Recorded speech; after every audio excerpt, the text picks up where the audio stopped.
Hello and welcome to another edition of A Better Life. I'm your host, Dr. Lucas Fry, and we've made it to March. How about that? It is going to be spring before too long. Aren't you tired of the cold weather? I think everybody's anxious to get out and start digging up all the dead plants and getting a fresh start on things. And so now we'll see exactly how it's all going to come together and how much money we're going to have to spend to make it all look nice.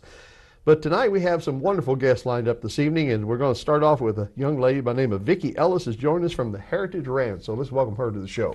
Vicki, welcome to the show. Nice to see you. Okay, Vicki, so tell us, what is the Heritage Ranch? Yeah, so we are a Christian children's home that serve young men in crisis that are going through difficulty in their family and need help outside of the home for a period of time.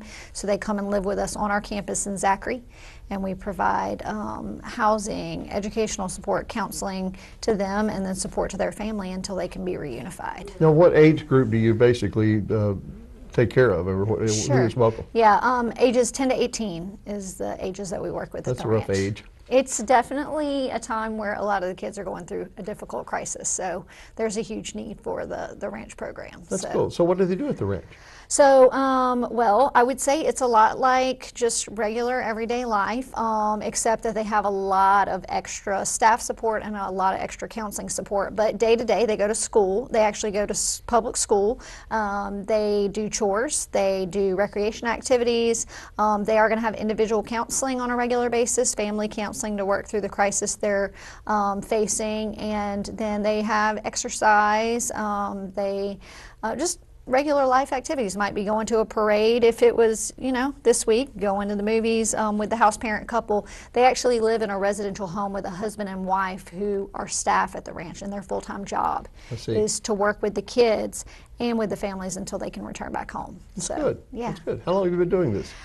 So the ranch was founded in 2004 when I came out of grad school, and I say that at that point in time, this was a dream from the Lord, a vision, and starting it meant I was waiting tables 30 hours a week at Paran's, and I was doing this during the day anytime I could find the time. We didn't actually really formally move into the residential starting of the program until 2010 when we found the beautiful 52-acre campus in Zachary. Wow. And we were able to purchase it and renovate it for the boys' home. So it was a long journey of just learning how to start a board, how to fundraise, and do work in the school system until we were able to find that campus in 2010. So it's a unique concept because having a special needs daughter that I have, she's now 27 and living on her own, but in her early stages of life, she needed a lot of counseling and stuff to learn interactive things with community and just how to interact with people in general.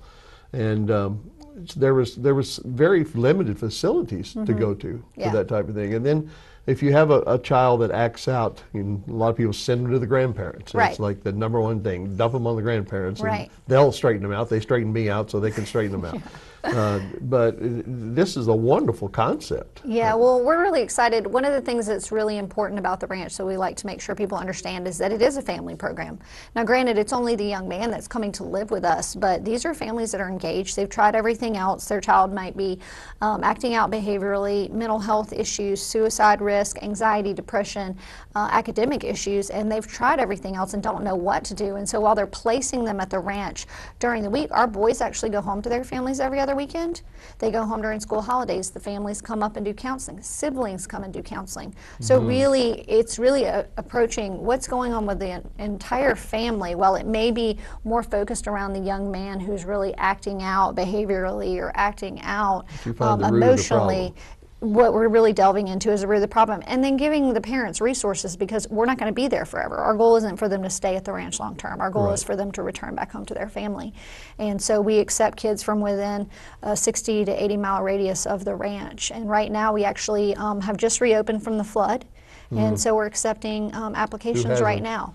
So accepting application, what's the process? How do they find out, or how do they apply? Well, people can call our office or go to our website, and there's information there. But really, calling our office, and what we do is we do a phone interview. And so the parent that's in crisis will call us. They will get information over the phone, and if it's a good fit, they complete an application. We do an interview on campus, and then we move forward with the boys moving onto the ranch campus. So. How is it funded? You're seeking public funds, or is it government funds? It's all privately funded, and certainly there's a huge need for support. We rely on individuals, foundations, churches, corporations that'll partner with us. We have a couple of special events during the year. We actually have our golf tournament coming up on April 24th at the Bluffs in St. Francisville. So that's a great way for a company to sponsor, or a team to come out and sign up to support the ranch. And then people can go to our website, hrbr.org, and there's a give button right there. They can make a one-time gift, sign up for a monthly donation. So I'm a golfer. What's it cost to play in your tournament? it is $700 for a foursome.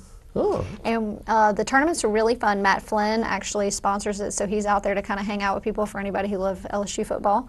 And then also we have food vendors that are on the course during the day. Last year we had 8 restaurants that were placed out on the course. So got to get Burger Smith and South Finn and a lot of other really great food during the golf tournament. Now, what's your other fundraiser? Our other fundraiser is a gala, and it is going to be held Friday, August 17th at the Crown Plaza in Baton Rouge. And it is a fabulous time. We have silent and live auction. We have delicious food from restaurants all over Baton Rouge, St. Francisville, and Zachary.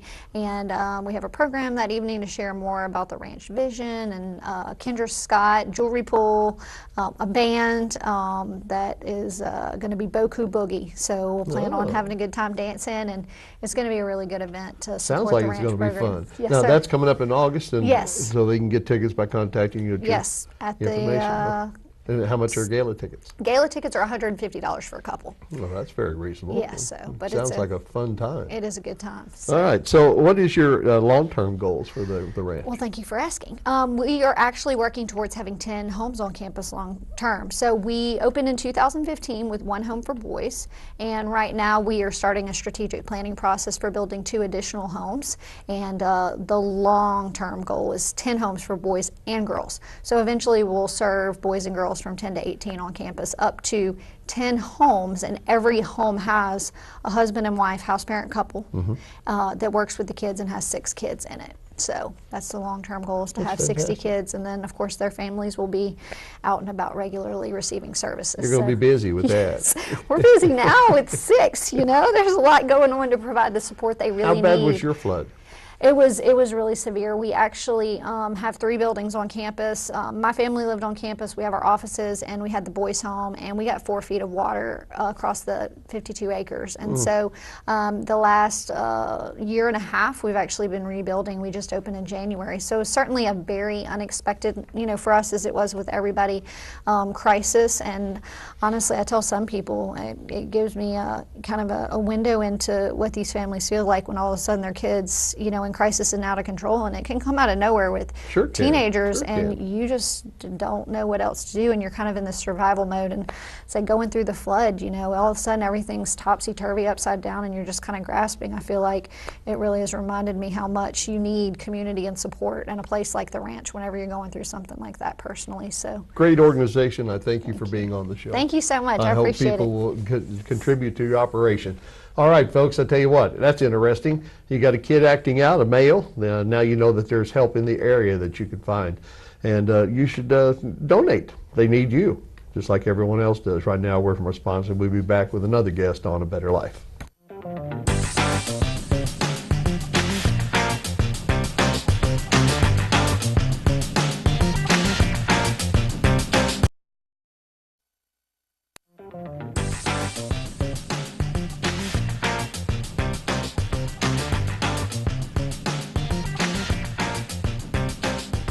Welcome back to A Better Life. I'm Dr. Lucas Fry, and I tell you what, the first part of this show was all about helping kids, men specifically right now, between the ages of, I believe it was 10 and 18, and it was just a remarkable story about the ranch up in, the Heritage Ranch up in Zachary. I hope you enjoyed that. And now we're going to turn to your personal hygiene. The older I get, the more I get in tune with my dentist. I don't know what it is about dentists, but they They have, you know, I grew up in a small town in Kansas, and just to be honest with you, we went down and saw what I called a German scary guy, and and he just literally scared me to death as a kid. I mean, as a dentist, I mean, I hated to go to the dentist. So of course, as soon as I left home, got to school, and got out on my own, I didn't pay attention to it. And growing up in Kansas, of course, you do some things and learn some habits that you probably shouldn't have in the rest of your life. But those things affect you as you get older. And dentists become a really critical part in your life. If you want to maintain your smile and you want to be able to eat and, you know, be sociable and feel good about yourself, which we all deserve to feel good about ourselves, you need to find a good dentist. Well, as you know, in the period of time that I've been around this town, I have only found one dentist that I really enjoyed. And you know who she is, and she has been a partner with us for a long time. But now I found a new guy, and I tell you what, I want you to find out his story, and we're going to take care of you folks down around Gonzales area tonight.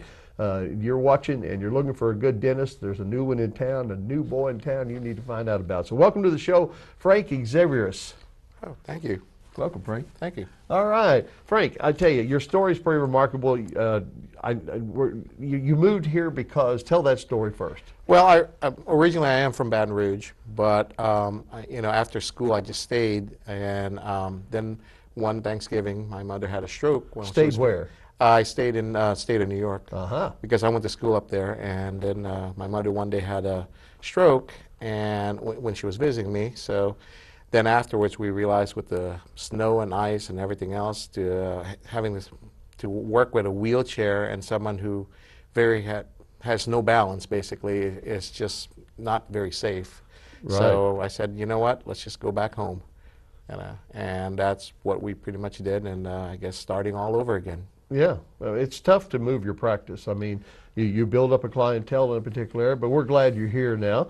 And as people can see, you're over on Magnolia Avenue. But let's go back to when you started. You became a dentist when? Officially, I graduated in '04, got the license in that state. Then I went ahead and did a general practice residency, which is another year of training. Now, this is something that most dentists don't do. I mean, I don't think I've ever met a dentist that actually did a general practice residency too. No, that wasn't the trend. It's starting to be more and more incorporated because the volume of information over the years have just increased, and the time that the dental school has is still 4 years, no matter what. So, well, I'll tell you what, if I'm ever in a bus crash, you'd be the dentist I'd want on the bus with me. I mean, people, if you don't understand what he just said, basically, if you're going to become a regular doctor, that's the type of residency you have to do. And you have to go hang out at a hospital and work 20 hours a day for almost nothing for many years to get your residency. We've all seen the TV shows about what they do, but I've never known that a dentist would go through that. That really had to give you a perspective on life that you didn't expect. Yeah, it was interesting because it gave you a taste for basically the rest of gunshot wounds, beatings, stabbings, anything that could occur in the wee hours, and I guess when the moon is full, the crazier the events that come through the doors. And we just had Mardi Gras last month, so yeah. Yes, it's depending on your location and depending on, I guess, your lucky straw, you could be called down to attend to these things. All right, so let's talk a little bit about teeth. What is the number one thing that people eat on a daily basis that is causing them the most harm to their teeth? I think the habits that people do, I think, cause more harm than it's not so much as what they're eating, but some people have a habit of chewing on pens and end caps, or just. That's bad for your teeth? Well, it's stainless steel. I personally got into cinnamons, little cinnamon, and didn't realize anything of what I was doing. And for a year, between dentist visits, I was daily 5-6 cinnamons, and it was like 8. Problems in my mouth directly tied to the cavities. Well, that's because the mouth was constantly acidic for a very long time. That causes more of a gradual erosion situation. And as we get older, is that what's happening to us? No, the pH will go up and down in your mouth in a cycle. The problem is if you constantly chew or drink sodas and constantly sip it for hours in a day, your mouth never has a chance to remineralize itself. It stays in that acidic mode the whole time. It's a cycle that has to take place. What's the best way to remineralize your mouth? The brushing and flossing would obviously be good because it removes all the debris too. Fluoride rinses that they sell over the counter. There's plenty with many wonderful flavors now, which wasn't in existence, 20, 30 years ago. If you can't find a flavor that you like, I don't know what else You're to not say. shopping. Yeah, I mean, there's more flavors of fluoride rinses than ever before nowadays. And so fluoride rinses is the best thing to do. Like if you go to work and you have a sandwich, come back from lunch, pop in the men's room and rinse with fluoride. If you're worried about remineralization and tooth decay, yes. If you have dry mouth issues, there are other mouth rinses like biotin that helps out to keep the mucosas, moist. And but at the end of the day, it's like everything else in life. If you never clean your house, you never wash your car, eventually, things start to happen. Right. But that's pretty much some of the very inexpensive, very easy preventives you can do. So going back to foods, there's no particular food. I mean, we know sodas are not good for your teeth, but well, some of the items that we eat are rather hard. I can't tell you how many times people have broken a tooth on half-cracked or popcorn kernels. Oh, yeah. Because they think it's going to be nice and lightly crunchy. Then all of a sudden it's just a rock they just bit into. You have to worry about those kind of things, especially as you get older. The teeth has more little micro fractures in it to begin with. You have some fillings in between. Right. So when you put a nice popcorn kernel and you bite into it, it acts like an axe basically, and just wedges the two pieces in half. All right, speaking of getting older, we're going to talk about that when we come back. Specifically to you folks at home that are wanting to find out about dentures and all these ads you've seen on our TV station for cheap dentures and stuff like that. We're going to talk about that. So stay tuned. We'll be right back with more of A Better Life.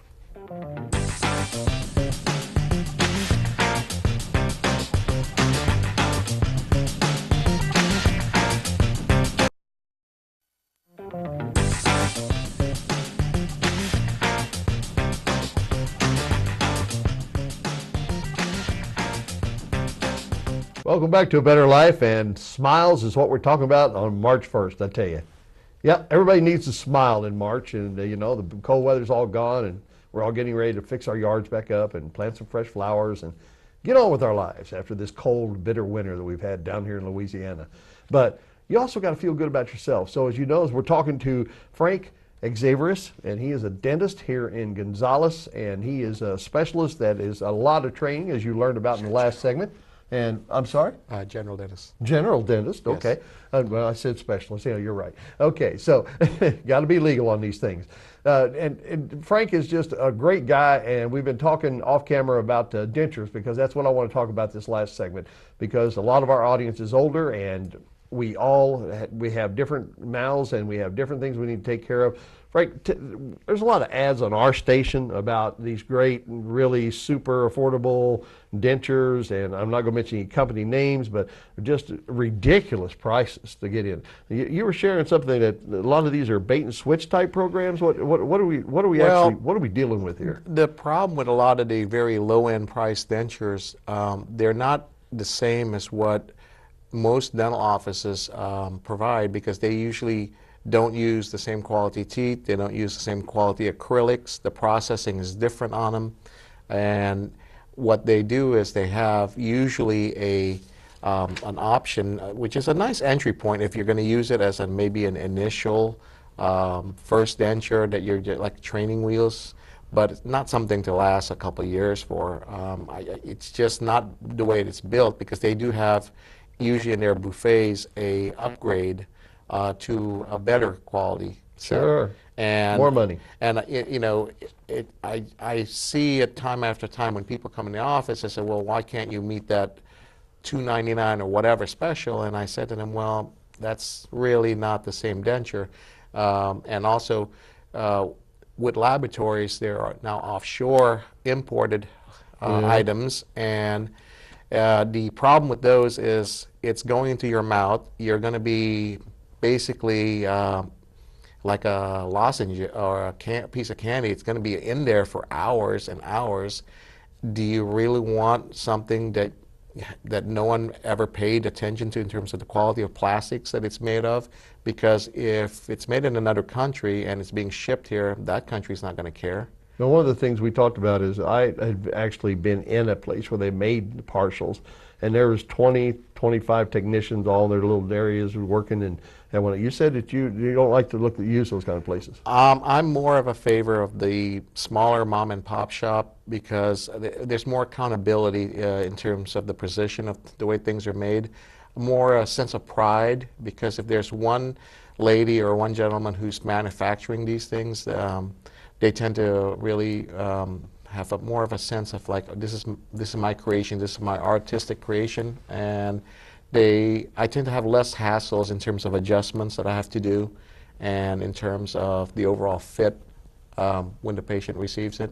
Smart, very smart. So you use American products and local products. Yes, I do local products for everything except the flexible material, because I haven't found one locally that does the flexible material.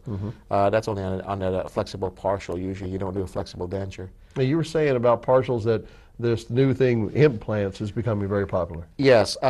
So as you grow older and you don't have any teeth, the ridge keeps on resorbing and resorbing and resorbing. It just basically shrinks. And once it shrinks to a point, it makes it very difficult for the basically a plastic plate to stay in your jaw and to remain stable. So therefore, implants come into place, because now it's actually snapping into a titanium piece that's in the jaw, and it's not moving at all. Or you can have it actually screwed in. There's two different ways. There's removable attachments, and there's actually fixed attachments for those things. Which is best? It depends on the patient's dexterity. It depends on the situation and case. There's more difficulty in hygiene if it's fixed versus if it's removable. And anything is better than just a piece of plastic or acrylic, which is what the plastic is usually made out of on a denture, that just floats around in your mouth and just you pray for suction to hold. As much as I wish every Polident commercial is true, most people don't have that size ridge and that size anatomy to support the I eat corn on the cob with just a little bit of Polident. It's just not going to work.